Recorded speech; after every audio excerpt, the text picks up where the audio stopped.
Una sa lahat, magandang araw, Batch 1978. Aking sasamantalahin ang pagkakataong ito sa kung gaano kalayo, kalalim at katayog ang ating mga narating na at aabutin pa sa buhay. Sa kabila ng pangyayari sa mundo, ang ating pagpili na magpatuloy sa pang-araw-araw ay testamento na ating mga natatanging kontribusyon sa lipunan.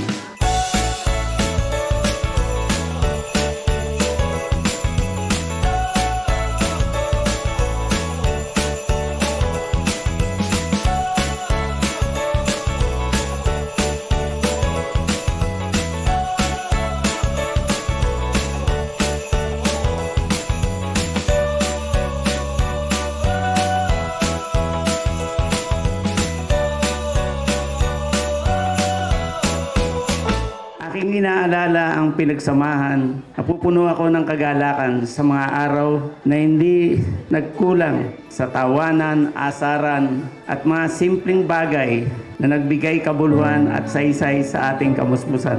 Bagamat iba't iba ang ating mga tinahak na landas, lagi sa nating panghawakan ang ating samahang hindi masisira kung anumang distansya at panahon.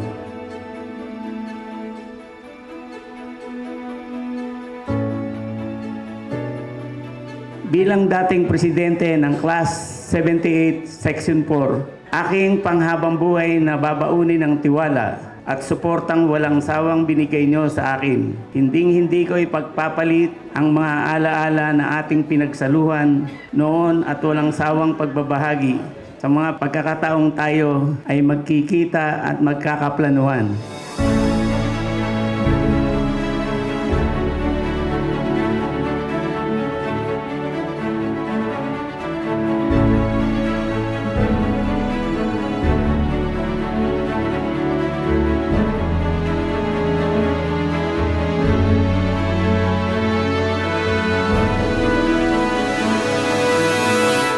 Congratulations, and I'm really grateful to the host sections for this reunion.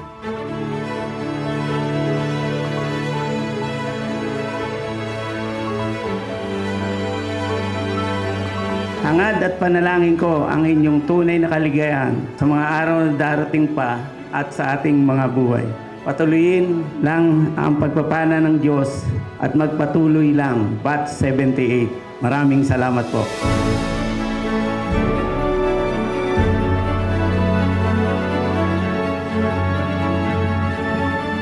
Here in this room, nakakatuwa kasi marami pa rin naman tayo. Thank you po. Kasi today is a day of rest. Today is time you spend with family. Alam ko, napaka-precious yung oras na ito at araw na to. Pero nandito kayo. Masayang-masaya na yung organizers at ang inyong officers. So I hope we continue with the tradition para yung mga kasamahan natin, they will freely come here. Merry Christmas and a Happy New Year, and mahal ko po kayong lahat. Marami po salamat.